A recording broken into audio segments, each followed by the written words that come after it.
Madam গরু কোনটা নেবেন? আপনাকে কে বলছে? আমি জানি না, কিন্তু এই ভিডিওটা একবার দেখুন, হাসতে হাসতে আপনার পেট ব্যথা হয়ে যাবে। ম্যাডাম গরু কোনটা নেবেন? আপনাকে কে বলছে আমি গরু নিতে আসছি? আমি ভুক্ত অধিদপ্তর থেকে আসছি।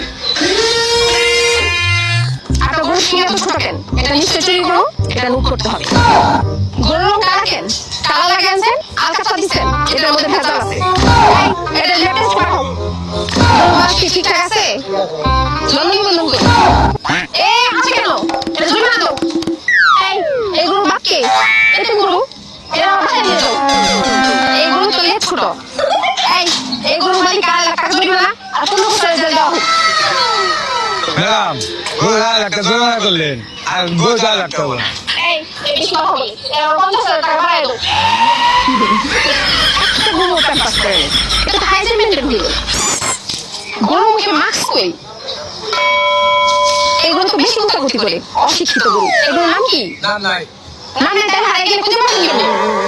এই গরু কি মেট্রিক পাস করছে?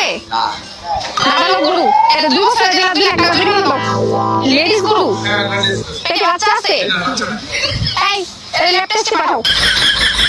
এই গরুর সাথে বাচ্চা চেহারা অনেক মিল আছে, আপনার বাইরে নাকি?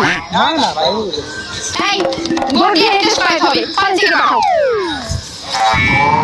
এই গরু এত বেশি লাফালাফি করে কেন? গরু কি টিকটক করতো? কোন ইউটিউব চ্যানেল আছে? তাহলে কি ভ্যাকসিন দেওয়া আছে? আমরা এখানে আসছি, আরো চাঞ্চল্যকর তথ্য বের হয়ে আসবে, এখন শুধু সময়ের অপেক্ষা। একটা গরুর মুখেও মাস্ক নাই, একেবারে অস্বাস্থ্যকর পরিবেশ। তদন্ত চলছে, কিছু গরুকে ল্যাব টেস্টের জন্য পাঠানো হয়েছে। আমাদের সিআইডি টিমের কাজ চলমান, দেখা যাক কি হয়। ধন্যবাদ।